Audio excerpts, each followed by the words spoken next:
Muy buenos días, amigas, amigos de Acento TV y de este espacio. A partir de ahora, nos place hoy sostener una conversación con el buen amigo Pedro Pablo Yermenos Forastieri, abogado, activista cívico.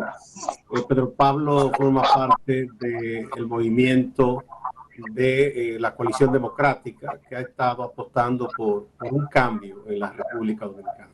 Hay muchas cosas, Pedro Pablo, sobre las cuales podemos conversar. ¿Qué te parece como ciudadano, como activista cívico, la forma en que el gobierno dominicano ha estado abordando y enfrentando la situación de la pandemia del coronavirus? Bueno, buenos días, Gustavo, a ti y a todos los que nos escuchan. Muchas gracias de nuevo por la oportunidad. Creo que ha habido retrasos, innegables retrasos en la forma de abordar el problema que nos afecta. Y a mí, de manera particular, me llama sospecha todo esto, porque no se puede olvidar que en medio de todo estamos en un proceso electoral en curso, con plazos, primero constitucionales que ya no van a poder ser cumplidos y segundo, pospuestos por decisiones de la Junta Central Electoral. Y uno tiene que preguntarse, ¿hasta dónde no podría estar el gobierno dominicano utilizando la situación sanitaria que nos afecta como un mecanismo para que las elecciones no se celebren antes del 16 de agosto? Y esto es realmente muy preocupante. Y me baso de manera principal en tres elementos que quiero resaltar. Número uno, ¿cómo es posible que desde hace muchísimo tiempo se esté diciendo que la realización de las pruebas es fundamental para enfrentar este problema y el gobierno dominicano no ha volcado desde el inicio sus mayores esfuerzos a los fines de que se obtengan las pruebas necesarias para hacerlas de forma gratuita en la población? Número dos, ya se ve cómo hay una gran demanda porque se sea más riguroso en el cumplimiento del confinamiento y el gobierno parece que no apunta hacia esa dirección. Está al revés, diciendo en su discurso del viernes pasado que el pueblo dominicano ha tenido una conducta ejemplar y eso realmente no es así. Yo no sé por qué los gobernantes no tienen el coraje de decirle a la gente las cosas como realmente son. Y lo cierto es que la población no ha observado en un 100% o de un por ciento importante el aislamiento social. Y tercero, Gustavo, y esto es muy preocupante, aquí todos conocemos una serie de profesionales del derecho expertos en materia constitucional que responden al poder. Y quiero enfatizar esto de al poder, que no necesariamente al Partido de la Liberación Dominicana ni al presidente de turno. Son especialistas, además de serlo en derecho constitucional, en ofrecer sus servicios al poder. O sea que mañana tú lo puedes ver también sirviéndole al nuevo poder. Y tú lo ves cómo están estructurando una teoría jurídica a partir de la cual lo conveniente y lo posible desde el punto de vista constitucional, según esos constitucionalistas, es que una vez que no se haya podido celebrar las elecciones antes del 16 de agosto, el actual presidente de la República continúe dirigiendo los destinos nacionales. Entonces, esas tres cosas tú las combinas y tú dices, pero ven acá, aquí evidentemente se está desarrollando esfuerzos dirigidos a que no haya elecciones antes del 16 de agosto. Pedro Pablo, por lo que tú dices, el hecho de que no se actuara a tiempo para tratar de contener este peligroso virus, pese a que ya había información internacional de que los países debían adoptar protocolos y políticas para salvaguardar a sus poblaciones. ¿Tú piensas que más que descuido hay una actitud o una decisión deliberada para fines políticos? Es lo que te he dicho, Gustavo. Yo pienso que la pandemia se ha insertado dentro de una estrategia global del gobierno para impedir que hayan elecciones antes del 16 de agosto. Y todo esto estará siendo sostenido desde el punto de vista jurídico por esa tesis que sus abogados constitucionalistas están sosteniendo de que por un principio democrático debe continuar el presidente al frente del poder después del 16 de agosto, que es lo más antidemocrático que puede ocurrir. Bien, ahora bien, ¿cuál sería la ganancia política? Porque me parece una apuesta riesgosa de parte del gobierno, si es que está apostando a eso, o de quienes estarían tratando de armar esa posible salida, entre comillas. La ganancia política es obvia, Gustavo. El 16 de ¿Cuál sería? agosto, en un desarrollo normal de los acontecimientos, bueno, ya no puede ser totalmente normal, pero partiendo de que haya elecciones el 5 de julio y una posible segunda vuelta el 26, desde ese punto de vista, el presidente Danilo Medina debe cesar en sus funciones el 16 de agosto. De no haber elecciones y de imponerse la tesis absurda desde todo punto de vista de esos abogados constitucionalistas, el presidente seguiría al frente del poder a partir del 16 de agosto. Bien. Y no hay mayor ganancia que esa. Bien, ¿qué es lo que ordena? Si nos fuéramos a lo que manda nuestra Carta Magna, en caso de que haya una crisis, que no estamos diciendo que esa es la situación nuestra, de una magnitud que impida la celebración de comicios y el traspaso normal de mando. ¿Qué es lo que ordena la Carta Magna? Porque ya tendremos legisladores que habrán cumplido su periodo y el Ejecutivo que habrá cumplido su periodo. ¿Cuál es la salida? Mira, Gustavo, debo empezar diciéndote que a lo que primero todos estamos en el deber de apostar es a que haya elecciones antes del 16 de agosto, el 5 de julio, tal como lo ha establecido la Junta Central Electoral. Y yo no creo que eso sea imposible, porque lo previsible es que las cosas hayan bajado de nivel al 5 de julio, no estarán resueltas del todo, pero se pueden aplicar los mecanismos sanitarios correspondientes para que la gente pueda acudir a las urnas a votar tal como se acude a un supermercado, a un banco, incluso con mayores medidas. Esa es la primera apuesta a la que todos debemos hacer. Ahora, ante la tesis que tú planteas de qué es lo que podríamos hacer, hay que decir que la Constitución de la República Dominicana en sus mecanismos de sucesión presidencial no prevé una situación como esta.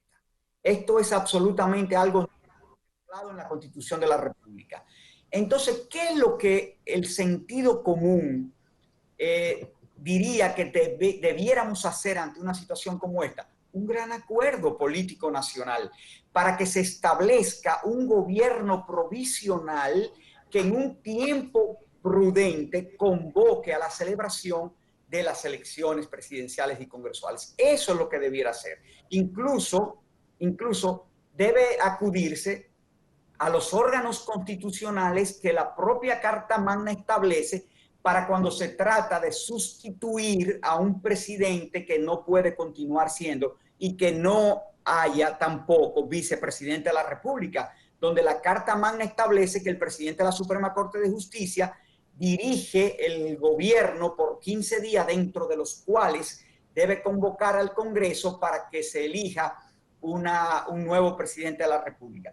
Obviamente, en este caso hay que buscar nuevas formas porque no es el caso exacto, porque no habrá tampoco Congreso, pero debe llegarse a un acuerdo nacional de todos los estamentos políticos principales de la nación y de la sociedad civil para establecer un mecanismo provisional que debe contemplar al presidente de la Suprema Corte de Justicia, que yo entiendo que debe contemplar también al presidente del Tribunal Constitucional y al tribunal como tal, y al Tribunal Superior Electoral. Esa es la tesis que yo creo que debe aplicarse. Sería esa. Bueno, Pablo, vamos a una pausa y continuamos de inmediato.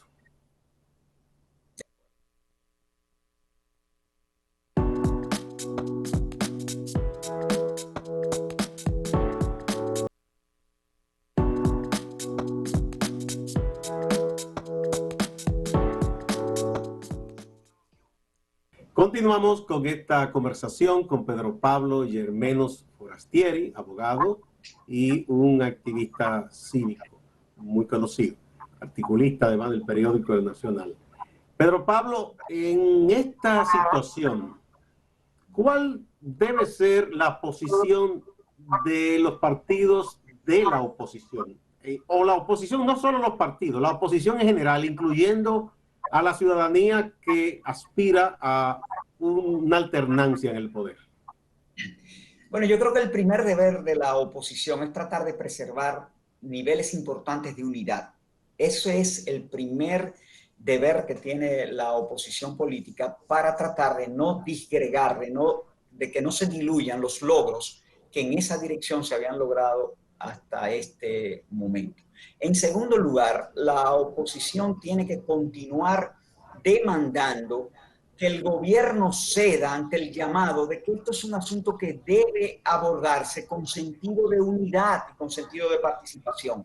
Sobre todo, Gustavo, teniendo en cuenta que estamos a muy poco tiempo de un cambio de gobierno. Entonces es imposible que, por ejemplo, Luis Abinader, el PRM y los partidos que apoyan esa candidatura no estén insertados dentro de los planes, dentro de la estrategia, de las tácticas que esté desarrollando el gobierno para enfrentar esto, porque es probable que dentro de un tiempo sea ese candidato y sea ese partido y esa coalición de partidos quienes les toque darle continuidad a los trabajos para enfrentar esto. Entonces es muy útil que desde ahora esas personas, esos partidos, estén incorporados y estén dando sus ideas en enfrentar este problema. Bien, bueno, por otro lado, Pedro Pablo, si tenemos elecciones, si todo sale como se ha planificado el 5 de julio, tendrá que abrirse un periodo para campaña, porque sobre todo los candidatos a los cargos congresuales apenas han hecho campaña. Los presidenciales, sea como sea, se han estado exponiendo y de alguna manera han hecho cosas que todo el mundo entiende que eso es campaña solapada o no tan solapada. Lo que ha hecho Gonzalo Castillo, lo que ha hecho el propio Abinader, lo que ha hecho Leonel Fernández, o con propuestas o dando cosas, aportando. Todo eso la gente entiende que son jugadas de campaña. En el caso congresual, apenas los que aspiran a legisladores comenzaron una campaña, pero no han podido. ¿Qué plazo tú piensas que debe dárseles, pensando que estamos en una situación especial, a los candidatos y candidatas para que lleven a cabo una campaña? ¿Y cómo podría ser esa campaña? Mira, Gustavo, ahora todo realmente está impactado por la situación que estamos pasando. Y lo que debe primar es el criterio que en derecho se llama la fuerza mayor. Estamos en presencia de un caso evidente de fuerza mayor. Por lo tanto, todo tiene que ser, naturalmente, resultado de un acuerdo entre todas las partes, condicionado por ese caso de fuerza mayor y adulterado. Entonces, ese plazo de campaña que debe darse no puede pretenderse que sea el plazo de campaña normal, ni que se exprese de la forma tradicional en que las campañas electorales se han desarrollado. Por lo tanto, tendrán que establecerse mecanismos de adecuación del plazo y de la forma de ejercer la campaña a la situación que estamos padeciendo. Bien, bueno, en caso de que todo salga como se espera, ¿verdad? Te preguntaba fuera de cámara si diste seguimiento a la reunión anoche del comité político del PLD. Yo leí en la prensa de esta mañana los resultados principales que se habían decidido, producido a partir de esa reunión. Ellos Una establecieron que se va comisión. una comisión para que le dé seguimiento al gobierno, presidida por el propio presidente de la República, para que informe al partido de cómo van las cosas para enfrentar la pandemia. Y sobre todo ratificaron algo que se viene aplicando desde hace mucho tiempo, que es lo que se ha denominado la regla de oro, que lo instauró aquí José Francisco Peña Gómez, en el sentido de que al menos el primer año de la gestión de las alcaldías sean presididas por un regidor del mismo partido del alcalde. Para armonizar un poco la cosa. Bueno, sí, ese acuerdo más o menos se ha ido manteniendo. Y en una Sí. situación como esta, eso tiene mayor importancia. Lo que me llama la atención de los PLD es que el propio presidente Medina asume el liderazgo político, que de hecho él lo es de manera indiscutible una vez que ya no está en el PLD Leonel Fernández, pero en estos momentos no tiene el presidente una carga de trabajo especialmente pesada con todo esto de la situación de la salud, la situación de la economía, como para que asuma también ese rol político al mismo tiempo? Bueno, Gustavo, tú no puedes pretender que en un momento como este, y dadas las estrategias que hablábamos al principio que se están desarrollando, se le quitara al presidente de la República eso. Él quiere continuar siendo el líder mayor de todo esto que está sucediendo, y la manifestación principal de eso es la testarudez que ha asumido en negarse a convocar a todas las fuerzas políticas del país para que de manera mancomunada se enfrente a esta situación. Él quiere continuar con ese liderazgo y el discurso del viernes pasado así lo ratifica. Fue un discurso absolutamente de un presidente que no parece que está a poco tiempo ya de cesar en su mandato presidencial. ¿Cuáles elementos en ese discurso tú destacas que te hagan pensar que él parecería que no está en eso de despedirse? El propio contenido del discurso fue un discurso que real y efectivamente lo que quiso fue mostrar logros, mostrar que se habían obtenido cosas muy importantes y con una perspectiva de futuro absolutamente desconectada de la realidad que se está viviendo. O sea, el que oía al presidente de la República el viernes podría concluir que nosotros estamos realmente de una manera excelente frente a esta situación, cuando todos sabemos que no es así. Entonces es evidente que estaba hablando una persona que tiene planes de no cesar el 16 de agosto en el ejercicio del poder. Bueno, si él cambiara de parecer, a mí me llamó la atención lo del PLD, el hecho de que los partidos todos han dicho, sí, aceptamos lo que la Junta ha dicho, vamos a trabajar para las elecciones del 5. El PLD oficialmente no ha dicho, esta es nuestra posición. Eso lo ha dejado todavía, uno espera que esa comisión ya lo haga.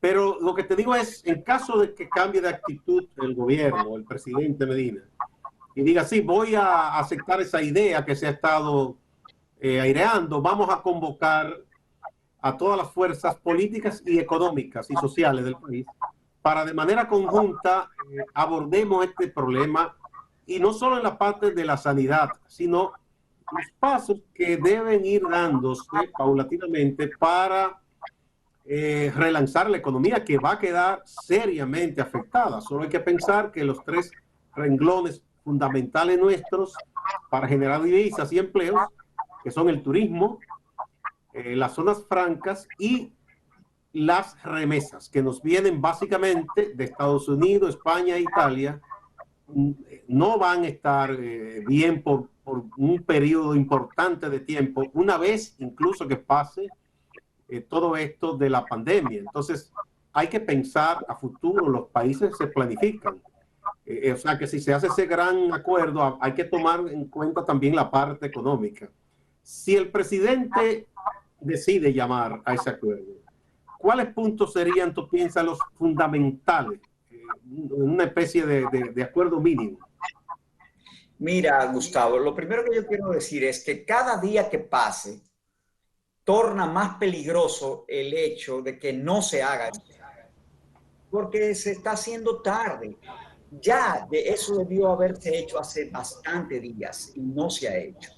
Pero de hacerse, que yo me permito manifestarte mis reservas de que se pueda hacer, a mí me da la impresión de que el presidente definitivamente no está en eso, que esa es una decisión que él no va a tomar porque él quiere continuar siendo el protagonista principal y casi único de esta situación. Pero si eso se hace, los temas están muy claramente expuestos. El problema se manifiesta desde el punto de vista sanitario, desde el punto de vista económico y desde el punto de vista político electoral. Entonces esos son los tres grandes ejes que tendrían que acordarse, abordarse y tratarse en esos acuerdos, en esas reuniones ampliadas de todo el liderazgo nacional que hay que hacer, y decidir cuáles son las estrategias que se van a reforzar o que se van a implementar nuevas para enfrentar el problema sanitario. ¿Cuáles son las medidas económicas que se deben continuar aplicando o que se deben aplicar otras? Y ¿qué vamos a hacer con las elecciones si definitivamente se ratifica el 5 de julio y se empiezan a tomar las medidas para que tampoco llegue el 5 de julio y que no estemos preparados para hacer posible unas elecciones dentro de las mejores condiciones posibles, porque perfecto no va a ser? Entonces esos son los grandes tres temas que hay que abordar. Bien, gracias, Pedro Pablo. Vamos a una pausa y volvemos casi de inmediato.